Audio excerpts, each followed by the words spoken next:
El cielo llega al deporte también. Tengo aquí conmigo a Omar Claro, periodista deportivo, para hablar del tema. Bienvenido, Omar, gracias. Gracias, Félix. Buenas noches. ¿Qué te parece esto? Primero me llama mucho la atención, ¿hay realmente mucha fanaticada de fútbol, soccer, dentro de Cuba? Sí, yo creo que lo primero que hay que decir, sí, hay fanáticos de fútbol, pero con la única salvedad que esos fanáticos son del Real Madrid, del Barcelona, del Manchester United. Quiere decir que no son fanáticos auténticos del fútbol cubano. ¿Por qué? Porque en realidad prácticamente el fútbol cubano es inexistente, empezando por los terrenos. Se está anunciando lo del Cosmo del próximo 2 de junio, pero ciertamente la gran pregunta es ¿dónde va a jugar el Cosmo? El Pedro Marrero, que es la antigua La Tropical, es un estadio que está prácticamente desolado, es un estadio que no tiene las condiciones para efectuar un partido internacional clase A. En el caso de la Polar, que era la otra alternativa, que de acuerdo al proyecto GOL debía haber estado terminado desde el año 2013, está totalmente desactivado, no está terminado, que es una cancha a través de la donación del programa GOL que hace FIFA, que dona $450.000, y de acuerdo a la última información que tengo del último minuto, FIFA mandó un ultimátum a Cuba, que si en un tiempo determinado no estaba terminado, a Cuba le iban a separar del proyecto GOL y no iba a recibir más esta cantidad, que son $450.000 anuales. $450.000. Vuelvo con el tema del soccer, después vamos a... ¿Cómo llega el soccer? A mí me comentó alguien un tiempo atrás que esto había venido un poco por la influencia soviética en un momento que los rusos llevaron en su momento el soccer a Cuba. Falso totalmente. ¿Sí? El fútbol cubano se le debe a la presencia de la gran colonia española, porque desde principios del siglo XX comenzaron a ir a Cuba a hacer pretemporada de equipos como el Real Madrid, el Sporting de Gijón, el Celta de Vigo. Por ejemplo, en Cuba paró Zamora a principios de siglo, estuvo el equipo insignia del fútbol uruguayo mucho antes de que Uruguay fuera campeón del mundo en la Copa de 1930. Pasó el mejor fútbol de Uruguay por Cuba, en lo que era el Almendares Park, que era donde se jugaba fútbol, pero en vez del béisbol, el béisbol tenía que jugar temprano, y cuando llegaba el horario estelar, que era la 1 de la tarde, el béisbol se tenía que ir, y en esos tiempos, en los años 20, 30, que fue cuando Cuba fue a la Copa del Mundo de Francia en 1938, el béisbol tenía que retirarse y le daba el horario estelar la hora principal era para el fútbol, y en ese tiempo teníamos el Centro Gallego, Juventud Asturiana, fíjate de los nombres, Hispanoamérica, claro, que eran equipos con una fuerte tradición a lo que era la colonia española. Omar, por supuesto, el béisbol sigue siendo el deporte nacional. Después, ¿qué viene? ¿Boxeo?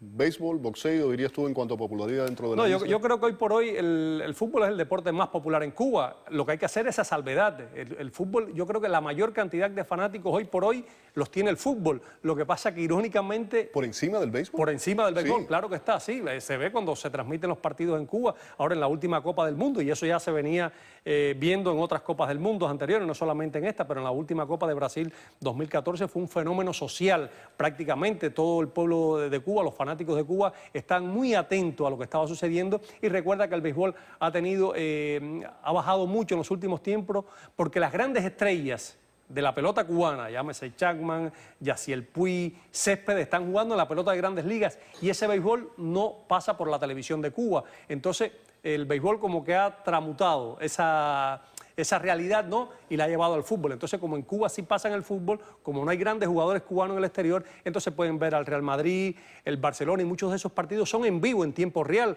porque la pelota a veces ellos la transmiten, pero no es en tiempo real. En el año 78, el Chicago Steam estuvo en Cuba, ¿no? Estuvo en Cuba, jugó frente a la Selección Nacional de Cuba, que en ese momento se estaba preparando para los Juegos Centroamericanos y del Caribe de 1978, y ganó la Selección de Cuba, le ganó al Steam de Chicago 2-0. Después esa visita fue recíproca, la Selección Nacional de Cuba vino a Chicago y perdió 1-0. ¿Esta visita pudiera ser la más importante desde de los Orioles de Baltimore? Sí, para el fútbol cubano es un referente, aunque... El deporte en general, me refiero al deporte en general. Vamos a poner en perspectiva esto. El Cosmo es un equipo que juega en la North American Soccer League. Cuando el Steam de Chicago fue a Cuba, era bajo esta misma organización, la North American Soccer League, pero esa era la primera división del fútbol en los Estados Unidos. Ahora la primera división del fútbol en los Estados Unidos es la Major League Soccer, y el Cosmos juega en la segunda división, que ahora es la North American Soccer League, para jugar con la selección nacional. De verdad, esto es como, yo digo, para abrir una puerta, para abrir una ventana. Eso te iba a decir, es una forma de abrir una puerta, ¿no? Sí, para abrir los cambios, pero no es un equipo que Raúl es la principal figura de ellos, pero ya Raúl vio pasar sus mejores momentos, fue el gran jugador del Real Madrid, la gran estrella, el goleador, pero ya él es un jugador que prácticamente su carrera, su gran carrera como futbolista terminó. Él está viniendo aquí a la North American Soccer League porque definitivamente está recibiendo un salario importante, ¿no? Tú decías que es una puerta, hablando del deshielo, estos presuntos cambios de los que se están hablando. ¿Esto pudiera ser una puerta para otro tipo de eventos, para que cada día vaya más a Cuba equipos internacionales, eventos deportivos en el mundo entero? Yo digo que, ¿y por qué no lo fue en 1978 que estuvo el Steam de Chicago?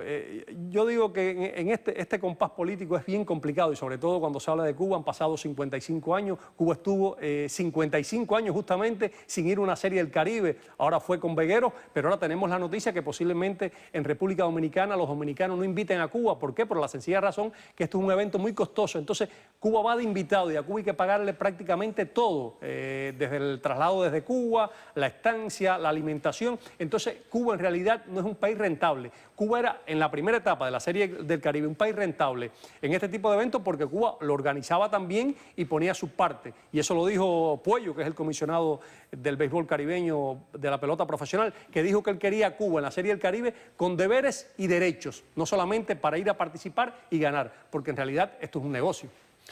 La selección local, el Cosmos de Nueva York, ¿cuándo es el partido de nuevo?